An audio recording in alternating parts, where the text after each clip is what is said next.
4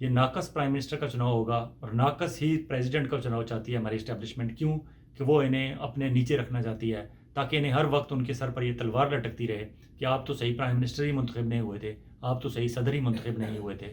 کیونکہ جب آپ کو منتخب کیا گیا تھا اس وقت پوری اسمبلی پوری نہیں تھی, صوبائی اسمبلیاں پوری نہیں تھیں, وہاں پی ٹی آئی کی خواتین کی نشستیں اور وہ اس وقت خالی پڑی تھیں, اس لیے آپ کا چناؤ غلط ہوا ہے. کسی وقت کوئی بھی بندہ سپریم کورٹ میں جا کے اس کو چیلنج کر سکتا ہے اور جب چیلنج کیا جائے گا تو پھر سپریم کورٹ کی مدد سے انہیں مینیپولیٹ کیا جا سکے گا.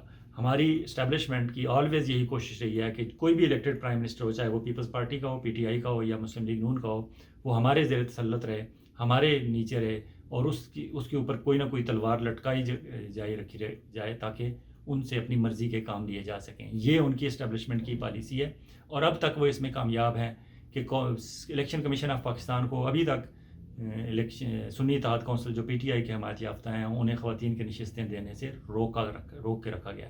آج سماعت ہوئی ہے, نوٹسز جاری کر دیے گئے ہیں.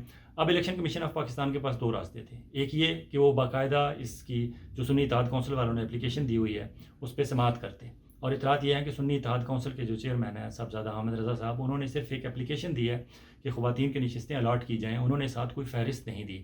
تو الیکشن کمیشن ان سے یہ بھی پوچھ سکتا ہے کہ آپ نے فہرست کیوں نہیں دی, کیا آپ کو یقین نہیں تھا کہ آپ کو سیٹیں مل جائیں گی, یا آپ سمجھتے ہیں کہ یہ آپ کا حق آپ سے چھینا جا رہا ہے. ایک طریقہ یہ تھا کہ رائٹ اوے وہ صرف اپنے قانونی مشیران سے مشورہ کر کے ایک آرڈر جاری کر دیتے. دوسرا راستہ یہ تھا کہ وہ اس کی باقاعدہ ہیئرنگ کریں, سماعت کریں اور سماعت میں ان سے سوال جواب ہوں. یہ تھوڑا سا لمبا راستہ ہے لیکن الیکشن کمیشن نے لمبا راستہ ہی اختیار کیا ہے.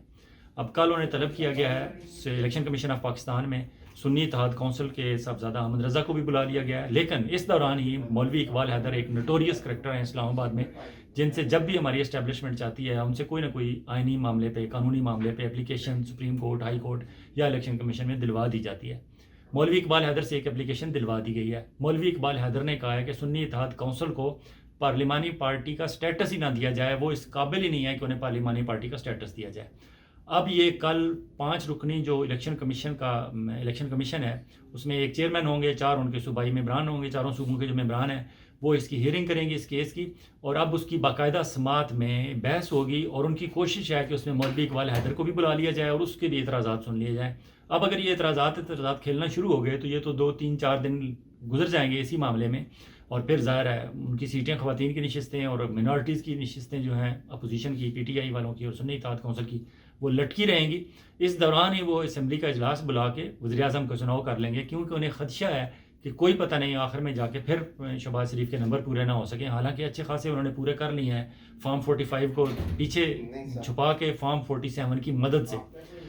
پھر ان کی کوشش ہے کہ اسی طرح ایک ڈیفیکٹیو قسم کا پرائم منسٹر منتخب کرنے کے بعد ایک ڈیفیکٹڈ قسم کا پریزیڈنٹ بھی چن لیا جائے, خواتین کی نشستیں اور مینارٹیز کی نشستیں پی ٹی آئی کی باہر رکھ کے, کیونکہ چاروں صوبائی اسمبلیوں سے بھی اگر ان کے بندے نہیں آئیں گے تو آبویسلی نمبر کم ہو جائیں گے.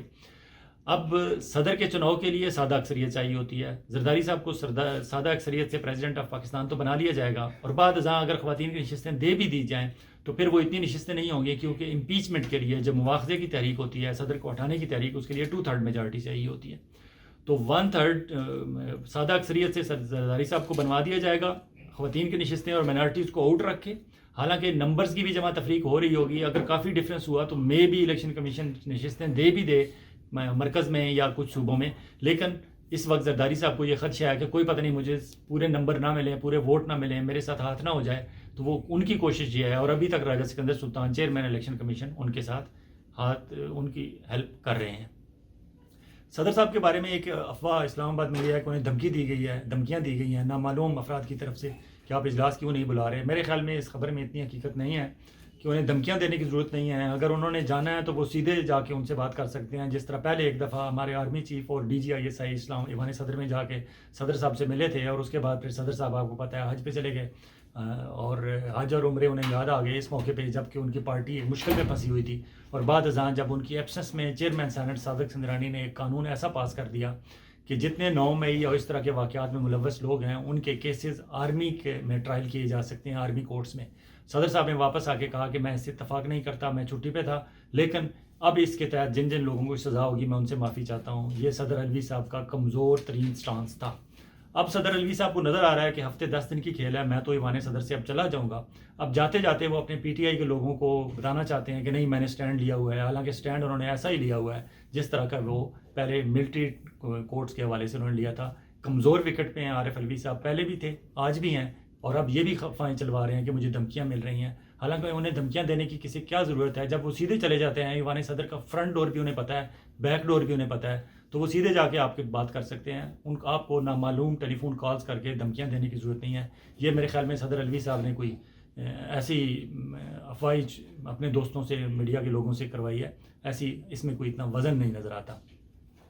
پھر اسلام آباد ہائی کورٹ نے ایک کمال کیا ہے کہ عمران خان صاحب کو بالآخر 9-10 مہینے جیل میں ہیں وہ، اب انہیں تنہائی میں ملاقات کرنے کی اجازت دے دی ہے. واہ جی واہ، اسلام آباد ہائی کورٹ کا بڑے ٹائم پہ خیال آ گیا کہ عمران خان کو تنہائی میں ملاقات کی اجازت دی جانی چاہیے. حالانکہ شیر افضل مروت کہتے ہیں کہ آج تک ہم جتنی دفعہ عمران خان سے ملے ہیں 2 فرشتے ہمیشہ وہاں کھڑے رہے ہیں، اور یہ فرشتے وہ انہیں ISI اور MI کے لوگوں کو کہہ رہے ہیں، وہ ہر وقت وہاں موجود ہوتے تھے، ہر قسم کی ملاقات کی. چاہے عمران خان کی اپنی اہلیہ سے بھی ملاقات ہوتی تھی، وہاں بھی ISI اور MI کے 2 بندے کھڑے رہتے تھے، جو کہ انتہائی غلط بات ہے.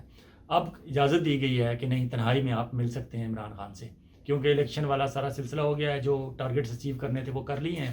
اب وہ انہیں تھوڑی سی ریلیکسیشن دینا چاہتے ہیں، یہ ان کی مہربانی انہوں نے اپنے طور پر کی ہے. دوسرا انہوں نے کہا ہے کہ اب جو ان سے ملنے جائے گا بندہ، وہ کاغذ اور پنسل لے کے جا سکے گا. کمال نہیں کر دیا اسلام آباد ہائی کورٹ نے کہ اب 10 مہینے بعد الیکشن ہو گئے، سب کچھ ہو گیا، عمران خان کو مشکلات تھیں اپنے پارٹی کے کینڈیڈیٹس ڈیسائیڈ کرنے میں، اہم فیصلے کرنے میں. اس وقت تک تو کاغذ اور پنسل تک لے جانے کی اجازت نہیں تھی، اب کاغذ اور پنسل لے جانے کی اجازت دے دی گئی ہے. اسلام آباد ہائی کورٹ کا پتہ نہیں شکریہ ادا کیا جائے یا ان کی مذمت کی جائے. پھر انہوں نے کہا ہے کہ اب سیاسی معاونین بھی مل سکیں گے. اس کا مطلب ہے کہ سیاست اوور ہو گئی، الیکشن اوور ہو گئے، اب سیاسی معاونین مل سکتے ہیں. مطلب ہے اس سے پہلے صرف لائر ملتے تھے، اب ان کی پارٹی کے جو لوگ ہیں وہ بھی مل سکتے ہیں. اور اس میں آپ کو پتہ ہے کہ ایک مجلس وحدت المسلمین والے اب تک مل سکے تھے، باقی لوگ نہیں مل سکے، حالانکہ باقی لوگوں نے بھی درخواستیں دی ہوئی ہیں. شاید اس میں جاوید ہاشمی، صاحبزادہ احمد رضا اور کچھ لوگ، اعتزاز حسن وغیرہ، یہ وہ ملنا چاہتے ہیں، شاید ان کو آنے والے دنوں میں اجازت مل جائے. اور پھر آخر میں آپ کو بتاتے چلیں کہ ایک اس ماحول میں جہاں ہر کوئی افراتفری میں، ہر کوئی نفسا نفسی میں، ہر کوئی اپنی میں لگا ہوا ہے، اور اپنے لیے چاہے بائی ہک اور کروک قومی اسمبلی یا صوبائی اسمبلی کی نشست دھاندلی سے ہی لینا چاہتا ہے. ایک ایسا بندہ بھی ہے مسلم لیگ نون میں جس کا نام ڈاکٹر نثار چیمہ ہے، وزیر آباد گوجرانوالا کے حلقے سے قومی اسمبلی کا الیکشن لڑ رہے تھے. انہیں یہ آفر دی گئی کہ آپ فارم 45 سائڈ پہ کرتے ہیں، فارم 47 کے تحت آپ کو جتوا دیتے ہیں، لیکن انہوں نے انکار کر دیا ہے.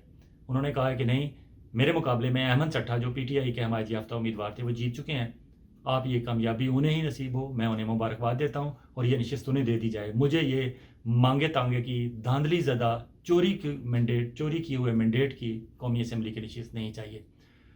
Thanks to doctor Nisar Cheema, salute, all credit goes to him. اور وزیر آباد اور گوجرانوالا کے لوگوں کا بھی انہوں نے سر فخر سے بلند کر دیا کہ جہاں پاکستان بھر میں ہر بندہ صرف قومی اسمبلی کی تنخواہ اور قومی اسمبلی کی مراعات لینے کے لیے، اور حکومت میں اور گاڑی کے اوپر آگے MNA کی پلیٹ لگوانے کے لیے ہر بندہ ہر قسم کے قواعد و ضوابط کو اور ہر قسم کی دھاندلی کے لیے تیار بیٹھا ہوا ہے. ایک ڈاکٹر نثار چیمہ، اس پنجاب کی مٹی نے ایک ایسا بھی ہمیں بیٹا دیا ہے جس نے اس دھاندلی زدہ قومی اسمبلی کی نشست قبول کرنے سے انکار کر دیا ہے.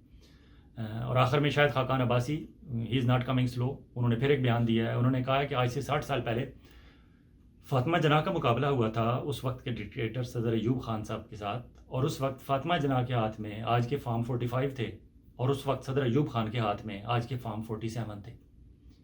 یہ سلسلہ اس وقت سے چلا ہے. اس وقت کسی اور شکل میں دھاندلی کی جا رہی تھی، آج کسی اور شکل میں دھاندلی کی جا رہی ہے. لیکن مجھے لگتا ہے انہیں، شاید خاقان عباسی نے کہا ہے کہ شاید اس وقت فارم 45 فاطمہ جناح کے ہاتھ میں تھے، اور آج کے فارم 47 ایوب کے ہاتھ میں تھے، جو آج شہباز شریف اور نواز شریف کے ہاتھ میں ہیں. اجازت چاہیں گے، بہت جلد ایک اور ویلا کے ساتھ آپ کی خدمت میں حاضر ہوں گے. اس وقت تک اپنا اور اپنے گرد و نواح کے لوگوں کا اسی طرح خیال رکھیے گا جس طرح آپ چاہتے ہیں کہ آپ کا خیال رکھا جائے. خدا حافظ.